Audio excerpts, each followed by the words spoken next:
C'est une tragédie qui commence dans la soirée du 1er juin 2009 sur la piste de l'aéroport de Rio, au Brésil. 228 personnes montent à bord de l'avion, un Airbus 330. Au-dessus de l'Atlantique, le vol Air France 447 à destination de Paris disparaît des écrans radars. Air France 447. Et Caroline disparaît à tout jamais pour ses parents. J'ai perdu ma fille, donc je voulais savoir dans quelles conditions elle était partie et pourquoi surtout. Il a fallu du temps, beaucoup de temps, avant que les boîtes noires livrent leurs secrets.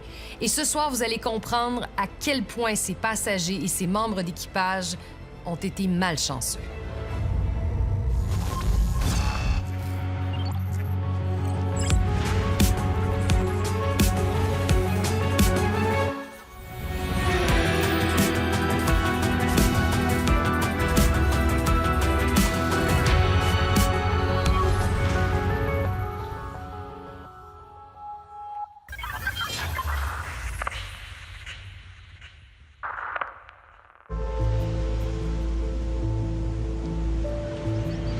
« 31 mai 2009, Rio de Janeiro, il est 19 h. Sur le tarmac de l'aéroport international, le vol Air France 447 Rio-Paris se prépare au décollage.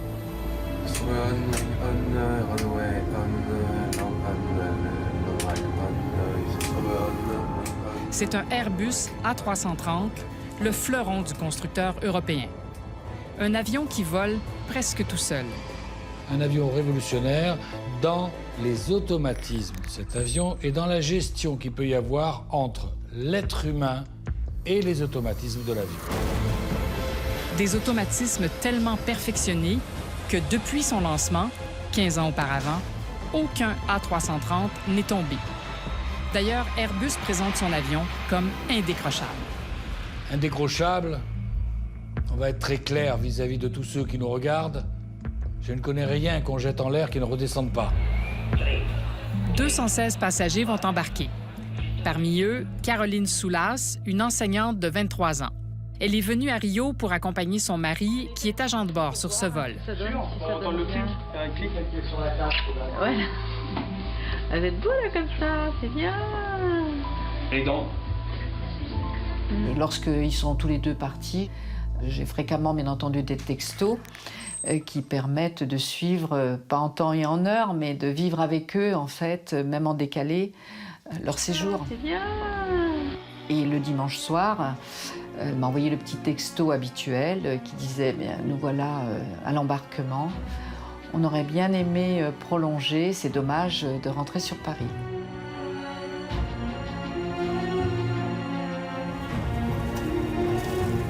Caroline était assise à la place 25A. 4 rangées vers l'avant, à la place 21A, est assis Nicolas Touliou, un jeune cadre qui voyage souvent pour un grand restaurateur français. Nicolas devait rentrer la veille, mais il a prolongé son séjour d'une journée pour profiter de Rio. J'étais au courant de ce voyage-là parce qu'il devait rentrer donc, le 1er juin au matin et c'était donc un jour férié. Parce qu'on était sur le lundi de Pentecôte et le soir, on devait fêter l'anniversaire de mon père qui est né le 1er juin. Para décollage, pedimos que coloquem ao posto dos assentos na posição vertical, levantando e travessas visíveis. Informamos ainda que um membro da tripulação. Après les consignes de sécurité, le vol Air France 447 décolle à 22h29 avec 30 minutes de retard. L'arrivée à Paris est prévue à 11h10 le lendemain.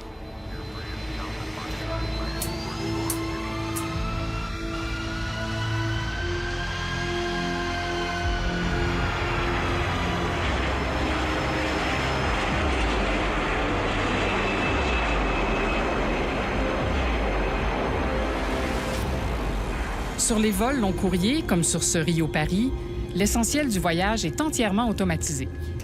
Les pilotes n'interviennent que dans les phases de décollage et d'atterrissage, soit environ 10 minutes sur un trajet total de 11 heures. La logique, c'était vraiment je vais faire une série d'automatismes, on va dire, allez, pratiquement pour que cet avion puisse voler tout seul de Rio à Paris. L'être humain n'étant là que pour dire, eh bien, j'aimerais qu'il fasse ça à ce moment-là, ou lorsqu'il y a un incident grave ou quelque chose qui sort du quotidien, pour intervenir. Aux commandes de cet Airbus A330, Marc Dubois, 58 ans, un pilote expérimenté avec plus de 11 000 heures de vol. C'était un gars brillant, sérieux, bon pilote, bon manœuvrier. C'est un gars qui vraiment avait toute la confiance que l'on peut accorder à un commandant de bord. Le premier copilote, David Robert, a 37 ans et 6 500 heures de vol. Dans cette première partie du voyage, il se repose dans une couchette à l'arrière du poste de pilotage. Le second copilote, Cédric Bonin, est le moins expérimenté de l'équipage. Il compte seulement 3 000 heures de vol. Il fait partie de cette génération de pilotes formés au vol en pilotage automatique. À ce moment, assis à droite, c'est lui le pilote en service de l'avion. Le commandant Dubois, sur le siège de gauche, s'occupe de la radio. À 1h35, il a le dernier contact avec le contrôle aérien brésilien. Receive, Air France 447. Good evening, level 350. Okay, Air France 447. Keep going at level 350. Bye-bye. À partir de là, l'avion se lance à l'assaut de l'immensité de l'océan. Oui, bien sûr, vous êtes seul au monde.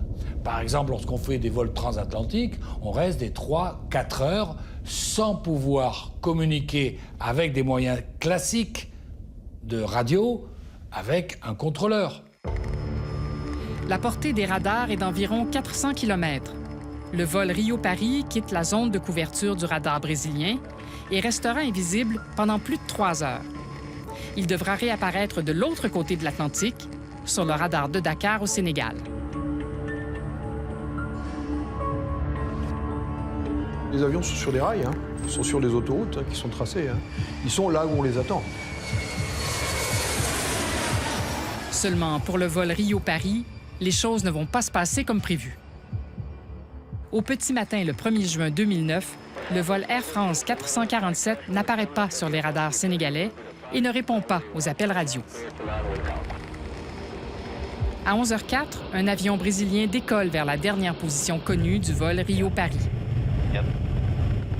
L'Airbus a signalé sa présence pour la dernière fois ici, dans la nuit, à 2h10.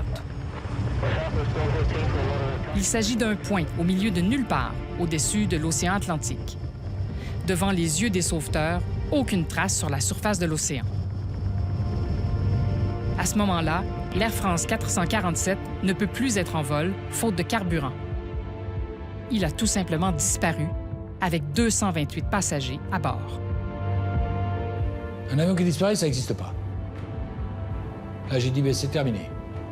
Il n'y est plus. Au même moment, à Paris, les familles attendent leurs proches. Corinne Soulas se prépare à accueillir Caroline, sa fille. J'ai reçu un coup de fil sur le coup de 11 heures qui indiquait, en fait, par l'intermédiaire de ses beaux-parents, qui me demandaient le numéro de vol parce qu'ils avaient entendu par la voix des médias qu'un avion en provenance de Rio avait disparu des écrans radars. Je me suis écroulée sur le balcon en poussant un hurlement parce que je savais qu'il y avait quelque chose qui se passait et que c'était la fin. Pour moi, il n'y avait pas... Enfin, je sais pas, j'ai pas imaginé autre chose qu'une fin. Ça m'a tellement touchée dans le cœur d'apprendre... J'ai compris que c'était grave.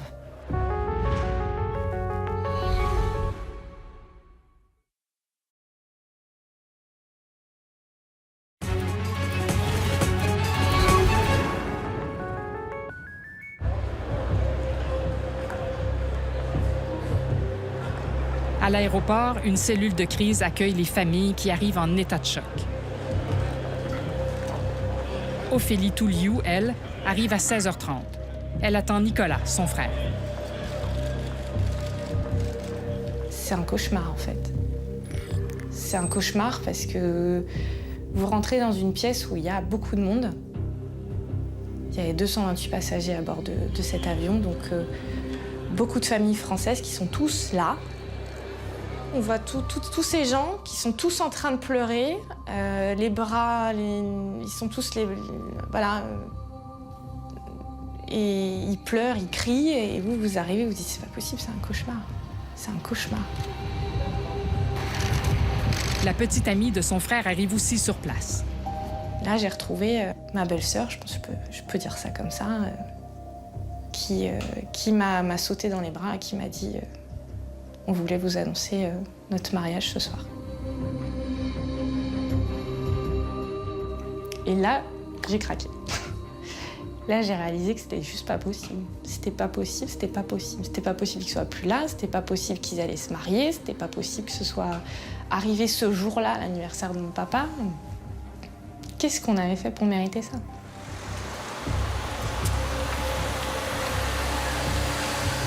La tragédie prend une dimension nationale. C'est le président de la République qui se rend auprès des familles pour l'annonce officielle. Cette nuit, nous avons perdu la trace d'un avion d'Air France avec 228 personnes à bord, passagers et personnel d'équipage. Nous n'avons aucun élément précis sur ce qui s'est passé. Pour le père de Caroline, cette annonce officielle est terrible. Et après, c'était la grande solitude. C'était la pire des solitudes. J'étais seul sur la terre avec ma douleur. Perdre d'un enfant, c'est l'incrédulité, quoi, surtout. On n'arrive pas à croire à cette réalité, à cette fatalité. À l'aéroport, les responsables se succèdent et essaient d'apporter des réponses aux familles de victimes. On attend des nouvelles jusqu'à l'arrivée de certains représentants d'Air France qui commençaient à passer voir les familles et à passer le message comme quoi l'avion aurait été touché par la foudre. C'est des phénomènes qui n'empêchent pas les avions de voler, mais qui, évidemment, peuvent créer des conditions qui peuvent dégrader la sécurité de la machine, surtout si, en même temps, il arrive des problèmes techniques. Pour élucider le mystère, le jour même, le bureau d'enquête et d'analyse auprès du ministère des Transports est chargé du dossier. L'avion, dans les dernières minutes du vol, avait émis un certain nombre de messages automatiques, des messages à CARS, qui avaient été enregistrés au centre de maintenance d'Air France. Alors, ces messages faisaient état de la perte d'indication de vitesse, de la perte du pilote automatique, ainsi que de la perte de la protection contre les décrochages. La CARS nous dit pratiquement tout. Pour nous, c'était évident que cet avion avait décroché. La durée de communication des messages à CARS a duré en gros 4 minutes, avec des incertitudes de 15 à 45 secondes. Enfin, en gros, 4 minutes. 4 minutes, vu l'altitude à laquelle était parti l'avion, c'est tout simplement la vitesse d'un corps en chute libre dans l'atmosphère. Donc cet avion, il était évident depuis le départ que cet avion était tombé en feuille morte, à plat, jusqu'à la mer. L'avion a communiqué sa position pour la dernière fois à 2h10. Les messages se sont interrompus 4 minutes et 23 secondes plus tard. Donc ça veut dire que l'avion a parcouru au maximum la distance correspondant à 5 minutes de vol entre la dernière position connue et l'accident. Un avion en vitesse de croisière parcourt 15 km par minute. En 5 minutes, le Rio-Paris a pu voler au maximum 75 km. Les recherches s'effectuent donc dans ce rayon, autour de la dernière position connue de l'avion.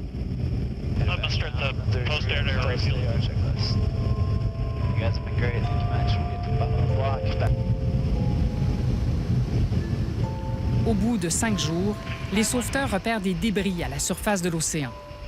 Leur étude apporte une première certitude.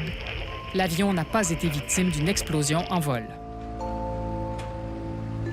On peut dire que l'avion était probablement intact au moment où il a touché l'eau et qu'il s'est désintégré au moment du choc.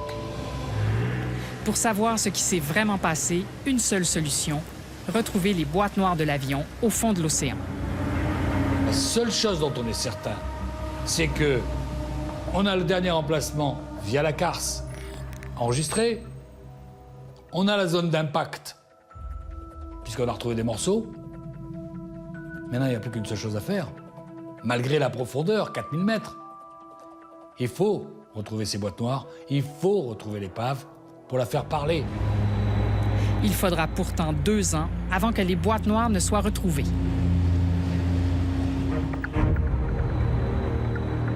Le 2 avril 2011, après avoir sondé pour rien plus de 10 000 km² de fond marin, les enquêteurs retournent exactement à l'endroit où l'avion avait signalé sa dernière position. Et là, l'impensable se produit. Le sonar, capable de détecter des objets sous l'eau, montre une image inespérée. Sur l'écran, on devine une aile et la carlingue.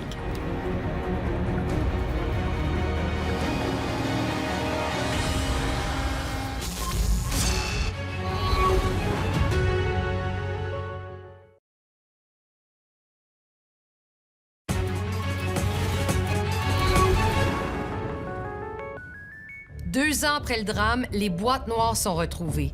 Elles étaient en parfait état et elles ont livré toutes les informations nécessaires pour comprendre ce qui s'est passé. On connaît même les paroles exactes échangées entre le commandant de bord et ses 2 copilotes jusqu'à la dernière seconde. Dans la deuxième partie de notre enquête, vous allez d'ailleurs voir des comédiens qui vont reconstituer ce qui s'est passé minute par minute dans le poste de pilotage. Récif, Air France 447. Good evening.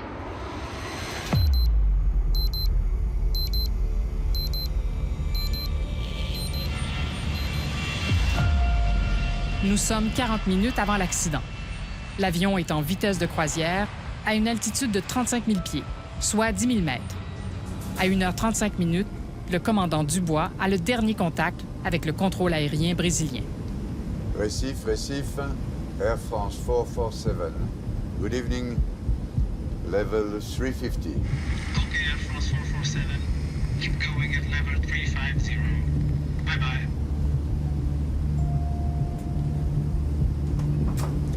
Bon, ça va être long pour toi. Essaye de dormir 20 minutes tout à l'heure. D'accord, sympa. Pour l'instant, j'ai pas envie, mais si j'ai envie, ouais. Pendant les vols long courriers, les pilotes se reposent à tour de rôle. Après 2h30 de vol, le commandant semble fatigué. Il est 1h40 minutes. J'ai pas assez dormi cette nuit. 1 heure de sieste, c'était pas assez tout à l'heure. La difficulté de la nuit, c'est qu'on est en décalage, on est fatigué et qu'on n'a pas les mêmes capacités intellectuelles et physiques qu'un vol de jour quand on part au matin à la fraîche. À 1h44 minutes, l'avion passe l'équateur. Et on passe l'équateur. On passe l'équateur, t'as senti la basse? Ah oui. Le commandant est plutôt bienveillant. Ça me rappelle mes vols un peu. Hein. Je veux dire, bon, rien de... Vous savez, on est un peu dans la routine. Une routine qui ne va pas durer. À 1h45, l'avion approche une zone de turbulence.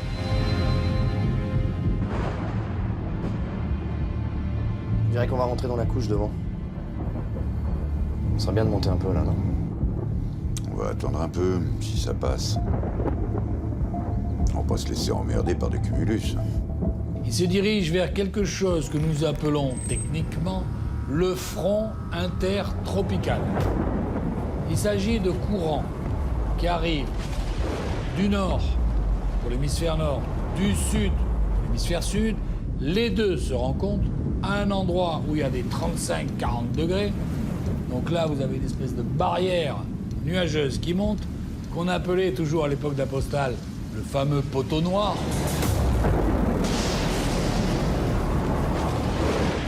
Vous voulez l'éviter? Pas être facile, ce qui fait le tour de la Terre. Pas être facile du tout. Mais ce sont des nuages très ciblés. Certains font 1 km de diamètre. Donc qu'est-ce que vous faites? Quand vous les voyez marqués sur le radar, vous en voyez un bien actif. Passez à gauche, passez à droite. Parfois, ils montent tellement haut, vous êtes obligé de rentrer dedans. C'est justement le choix fait par les pilotes ce soir-là. L'avion continue sa route et va rencontrer un phénomène rare, les feux de Saint-Elme. À un moment donné, sur le pare-brise, vous voyez comme des espèces de petits éclairs dans tous les sens. C'est très rare, hein? C'est rare qu'on en voit, mais ça arrive parfois lorsque vous passez dans des nuages qui sont très chargés en électricité. Alors quand même, quand on voit ça, on rentre un peu la tête dans les épaules. Pourquoi? Parce que ça veut dire que l'orage, la foudre est pas loin. Alors que la météo est exécrable, c'est le moment que choisit le commandant de bord pour aller se reposer. Ça va turbuler quand je vais aller me coucher. Non, regarde, on sort. Hein. Jusqu'à la prochaine.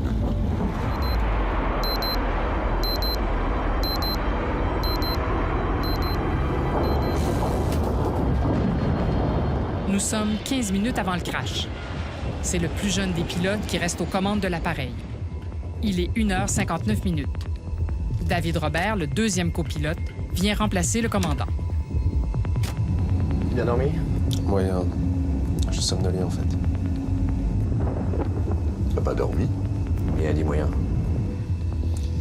Bon, allez, je me casse.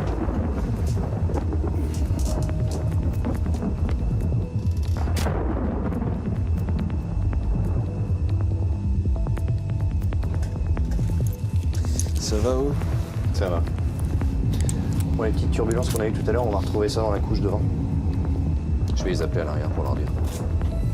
Ouais, Marilyn, c'est Pierre devant. Oui. Dis-moi, dans 2 minutes, on devrait passer une zone où ça devrait bouger un peu plus. Faudra vous méfier. D'accord, on s'assoit alors? Ouais, ce serait pas mal, ouais. Je te rappelle dès qu'on est sorti de là. Ok. Avec la nature, il faut faire avec et pas contre. C'est elle qui sera la plus forte. Donc, il va falloir, à un moment, pouvoir nous détourner. C'est ce qu'ils ont fait. À 2h09, le vol Air France 447 se détourne au dernier moment et ne parvient pas à éviter le cumulonimbus. Sur cette reconstitution faite par le Bureau d'enquête et d'analyse, on voit que tous les avions présents dans la zone cette nuit-là choisissent une autre trajectoire pour éviter le nuage. L'avion entre dans un nuage de grêle indétectable au radar.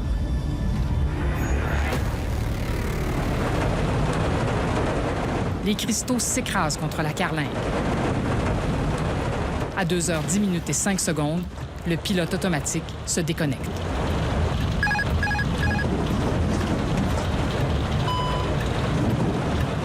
J'ai les commandes.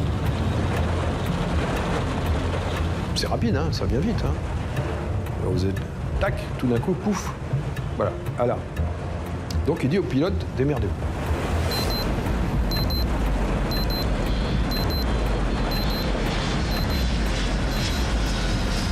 Nous sommes à 4 minutes et 23 secondes du crash. C'est Cédric Bonin qui a les commandes de l'avion en mode manuel. Et le jeune homme ne comprend pas pourquoi le pilotage automatique s'est désenclenché. Ce qu'il ignore, c'est que les capteurs de vitesse de l'avion, ces 3 petits tubes métalliques appelés sondes pitot, ont été bouchés par des cristaux de glace. L'information de vitesse, elle est envoyée par ces fameuses sondes pitot. Ces sondes pitot, c'est un tube, l'air rentre dedans, plus vous allez vite, plus l'air appuie, et puis ça se transforme en une indication de vitesse. Je bouge ce tuyau. Le pilote automatique, lui, c'est un ordinateur. Il reçoit des informations, une vitesse qui dit 200, l'autre qui dit 80, lui, il sait plus. Donc qu'est-ce qu'il fait? Il dit « je sais pas faire », il saute. Si le pilotage automatique a sauté, c'est donc qu'il y a un problème. Et les pilotes vont s'en apercevoir. On n'a pas une bonne annonce de vitesse. On a perdu la vitesse alors? Ouais. La vitesse affichée sur le tableau de bord n'est pas la bonne. et les pilotes ne comprennent pas pourquoi. D'autant qu'une alarme indiquant un dysfonctionnement des sondes pitot aurait dû se déclencher. Et c'est quoi l'alarme? Je vais vous dire exactement ce que c'est. Là, cette alarme, elle aurait dû indiquer Nav ADR Disagree, Speed Cross-Check. Ce qui veut dire problème de navigation, les centrales aérodynamiques ne sont pas d'accord, vérifiez vos vitesses. Et là, il n'y en a pas d'alarme. Donc, le pilote aux commandes ignore que certaines informations sur le tableau de bord sont fausses. À ce moment, devant ses yeux, l'altimètre indique que l'avion redescend de 400 pieds. Mais en réalité, il n'en est rien. Le pilote réagit, lui. Il tire sur le manche pour faire remonter l'avion. Le premier geste du pilote, c'est juste de remonter l'avion, puisqu'il descend. Et qu'il y a des avions au-dessus, en dessous, et que là, on doit rester à son niveau. Donc son premier geste, il est parfaitement compréhensible. Il tire sur le manche pour ramener l'avion à la bonne altitude. Les mauvaises informations données par les instruments vont avoir des conséquences dramatiques. Car le pilote tire tellement sur le manche que l'appareil va dépasser 11 500 mètres, l'altitude maximum à laquelle il peut voler. L'alarme stall qui prévient que l'avion décroche se déclenche. Qu'est-ce que c'est que ça?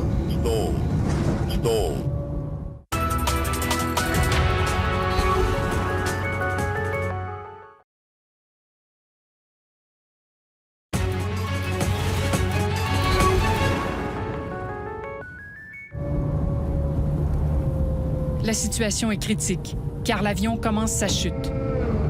Et les pilotes ne s'en rendent pas compte.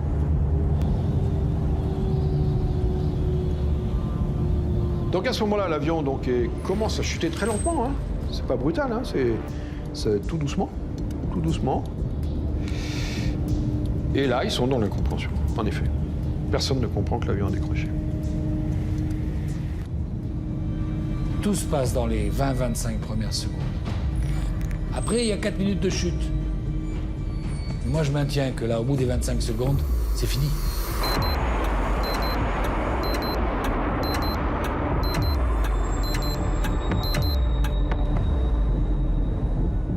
Quatre minutes avant le crash. En temps normal, l'ordinateur de bord devrait prendre le relais et sortir l'avion du décrochage en le faisant piquer. Seulement, une nouvelle alarme prévient que ce système de protection vient de tomber, lui aussi en panne. Dès lors, c'est la confusion. Alternet low. On a perdu les protections. Fais attention à ta vitesse. Fais attention à ta vitesse. Ok, je redescends. Stabilise. Ouais. Tu redescends. On est en train de monter selon lui. Selon les 3, tu montes. Donc tu redescends. C'est parti, on descend. Putain. Dans la cabine de pilotage, les deux pilotes ne comprennent plus les réactions de l'avion. David Robert appelle au secours le commandant qui se trouve dans la cabine de repos. Ça répond pas. En apportant les moteurs, qu'est-ce qui se passe, bordel? Tu comprends ce qui se passe, toi? J'ai plus le contrôle de l'avion. J'ai plus du tout le contrôle de l'avion. Putain. On est où? C'est quoi, là? J'ai l'impression qu'on a une vitesse de fou, là, non? À 2h11 minutes et 42 secondes, le commandant de bord revient enfin dans la cabine de pilotage. Bon, qu'est-ce qui se passe, là? Je sais pas. Je sais pas ce qui se passe. On a perdu le contrôle de l'avion. On a totalement perdu le contrôle de l'avion. On comprend rien. On a tout tenté. Tiens, prends ça. Les pilotes doutent de tout ce qui est affiché sur le tableau de bord. Pourtant, à ce moment-là, les sondes pitot fonctionnent à nouveau et indiquent la bonne vitesse. Mais les pilotes ne le savent pas. Au bout de 1 minute et quelques, la glace fond et on récupère les informations de vitesse. On récupère les deux pitots, on récupère les informations de vitesse. Mais à ce moment-là, ça fait plus d'1 minute que le drame a commencé. Ça fait plus d'1 minute que, au fur et à mesure que les secondes passent, les 3 pilotes ne savent plus quelle est la validité de l'information qu'ils ont devant. Prends ça. Mais le problème, c'est que j'ai plus de vario, là. J'ai plus aucune indication. On n'a plus aucune indication qui soit valable. J'ai l'impression qu'on a une vitesse de fou. Qu'est-ce que vous en pensez?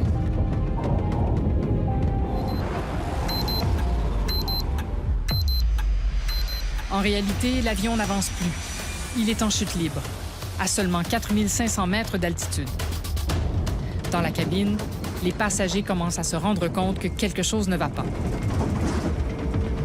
Une des hôtesses appelle les pilotes. L'hôtesse arrière, elle, qui a appelé plusieurs fois le poste de pilotage, elle a vu qu'il se passait quelque chose d'anormal.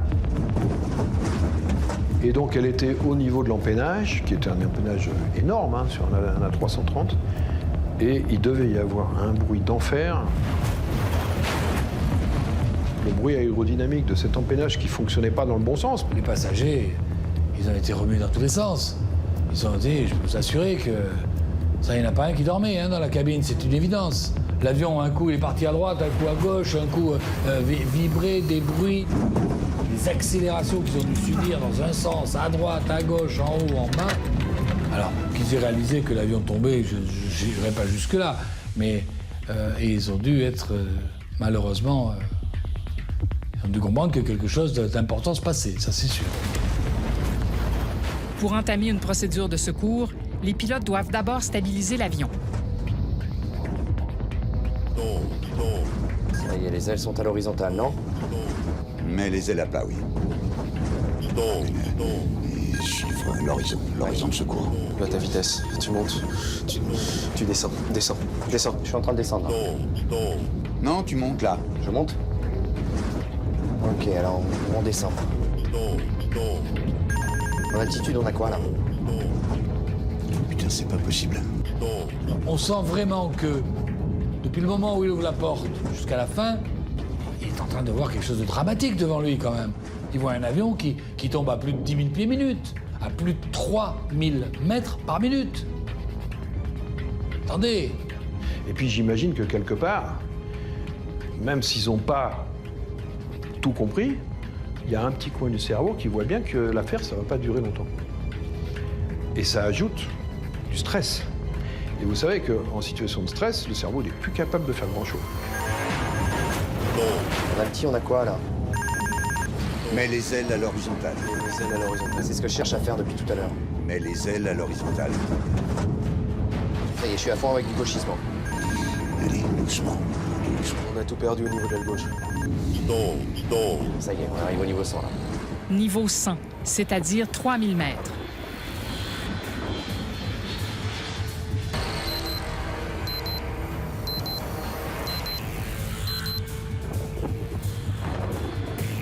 À moins d'1 minute de la fin, les pilotes comprennent enfin ce qui les a trompés. Moi, j'ai les commandes. C'est moi qui ai les commandes, non? Comment ça c'est qu'on continue à descendre à fond là? Remonte, remonte. Je suis à fond à cabrer depuis tout à l'heure. Non, non. Bonin, le copilote, confirme à ses collègues qu'il a le manche plein cabré. Là, pour le coup, son collègue de gauche dit « mais c'est pas vrai ». Lui, il comprend. Là, à ce moment-là, il comprend. Ce que David Robert comprend à ce moment-là, c'est que Cédric Bonin a tiré sur le manche la plupart du temps, alors que pour sortir l'avion du décrochage, il fallait pousser le manche. Le pilote de gauche ne sait pas ce que fait le pilote de droite. Et le commandant au milieu non plus. Parce que les manches sont petits, sont cachés par le torse. Personne ne sait qui fait quoi là-dedans. L'équipage n'a plus de dialogue avec l'avion. Il y a une rupture de communication entre l'homme et la machine. Il y a un problème d'interface, on ne se comprend pas. Non, non, ne remonte plus là. Descends. Donne-moi les commandes. Vas-y, t'as les commandes. Le pilote de gauche prend les commandes, mais c'est du désespoir. Il sait très bien que c'est fini. Là, il n'y a plus rien à faire. Fais attention, tu cabres. Je cabre? Tu cabres, mais il faudrait... On est à 4000 pieds. 4000 pieds, 1200 mètres. La surface de l'océan se rapproche. De nouvelles alarmes se déclenchent. Sink rate, pull up. Vous avez une vitesse verticale, taux rate, un taux de vitesse verticale qui est beaucoup trop important avec une alarme de proximité du sol. Et là, le logiciel vous dit pull up, tirez sur le manche. C'est-à-dire qu'on n'est pas loin avant l'impact. Allez, tire! On tire. On va taper. Non mais c'est pas vrai, qu'est-ce qui se passe? À un moment donné, il y en a un qui dit c'est pas possible, on va taper. Il le sait. Quel est le réflexe humain? Jusqu'à la dernière seconde, vous allez essayer de vous battre pour essayer de sortir. C'est ce qu'ils font. Ils essaient de se battre jusqu'à la dernière seconde. Là, à ce moment-là, ils ont compris tous les trois. Mais ouais, c'est quoi? C'est quelques secondes avant l'impact. Voilà. Et puis en même temps, imaginez l'échec avec tous ces gens-là derrière. Ce qui est terrible pour Cédric Bonin, c'est de savoir que sa femme, Isabelle, est passagère à l'arrière dans la cabine et que leurs 2 enfants les attendent à Paris.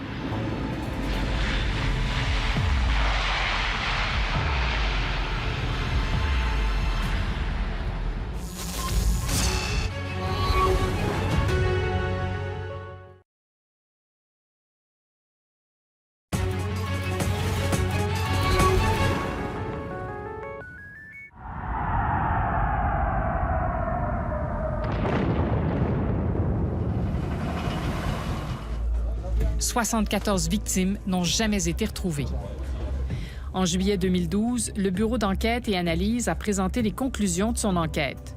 Le rapport montre que l'obstruction des sondes Pitot était une panne connue.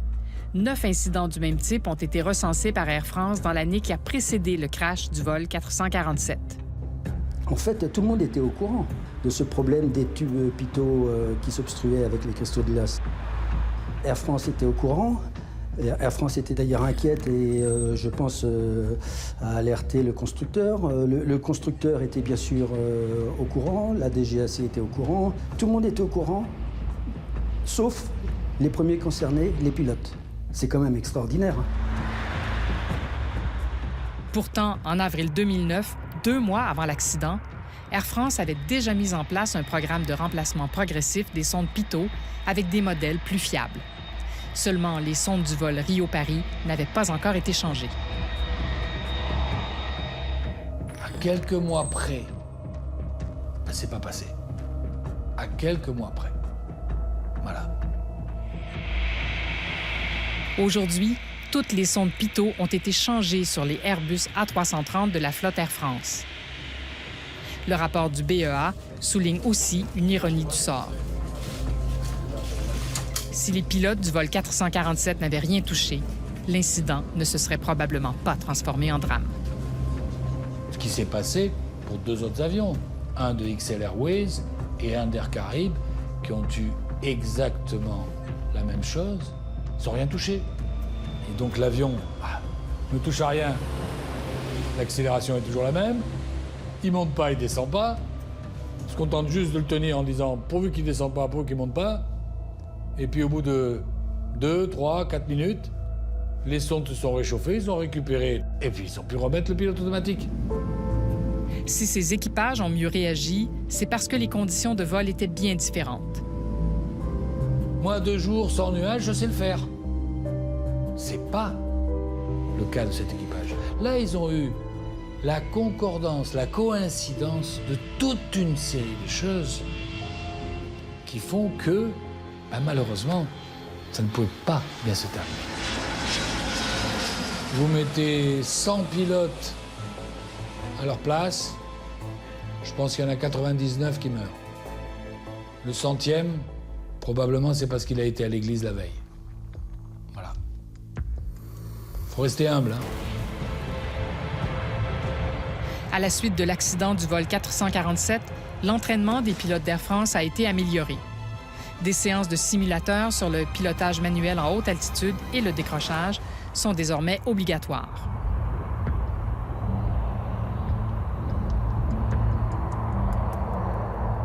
C'est vrai que Air France s'est complètement remis en question suite à cette catastrophe aérienne. Ça a été un travail de tous les jours, une amélioration de la sécurité des vols, avec une révolution culturelle au sein d'Air France absolument extraordinaire. Les constructeurs ont changé les procédures de décrochage et la décision que j'ai prise dès que ces procédures ont été changées, c'est de faire passer tous les pilotes d'Air France. Nous avons été, je pense, la première compagnie à faire ça. Tous les pilotes d'Air France sont passés au simulateur pour s'approprier la nouvelle procédure de décrochage. 8 ans après le crash, une enquête judiciaire est encore en cours. Airbus et Air France sont mis en examen pour homicide involontaire. Un procès aura lieu dans les années à venir.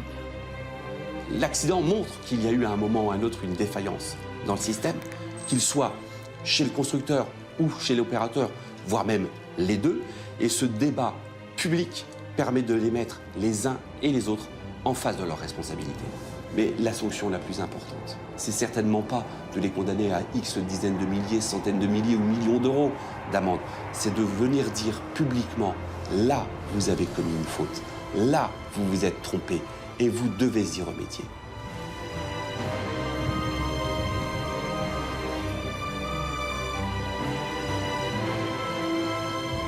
La vérité sera judiciaire, on ne saura pas. Donc c'est pas fini. Par contre, et puis c'est d'autant pas fini que tous les jours, le souvenir revient. C'est évident. On s'est dit, mais ils sont partis, mais on ne veut pas qu'ils soient partis pour rien. Si demain ça devait se reproduire, c'est hors de question. S'il y a eu des manquements, il y a eu des choses qui ont été mal faites, et qu'aujourd'hui ils sont morts à cause de ça, on veut savoir qui, pourquoi, comment, et que ça ne se reproduise plus jamais. Quand vous perdez un enfant, la vie n'est plus la même. C'est une partie de votre avenir qui s'est évaporée. Pour moi, Caroline, elle est restée à Rio, elle est au Brésil. Elle n'est pas ailleurs qu'au Brésil. J'imagine qu'elle dort au fond de l'océan, comme une sirène, la petite sirène de Walt Disney. Depuis l'accident du vol Rio-Paris, aucun avion d'Air France, heureusement, n'a été impliqué dans un accident aussi grave. Par contre, le mystère est encore total sur ce qui est arrivé au Boeing 777 de la Malaysia Airlines, qui s'est abîmé dans l'océan Indien avec 239 personnes à bord en mars 2014.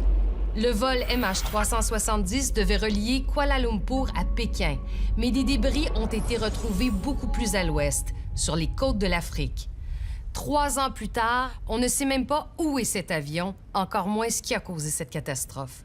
C'est tout pour ce soir. Au nom de toute l'équipe, on espère que vous avez apprécié ce reportage et on vous donne rendez-vous la semaine prochaine pour une autre enquête.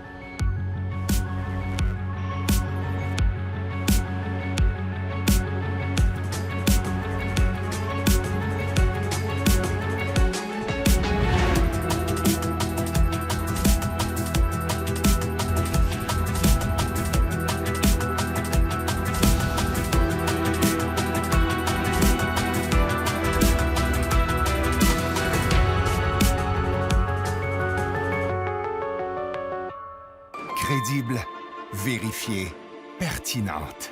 Toute l'information est à votre portée à Radio-Canada.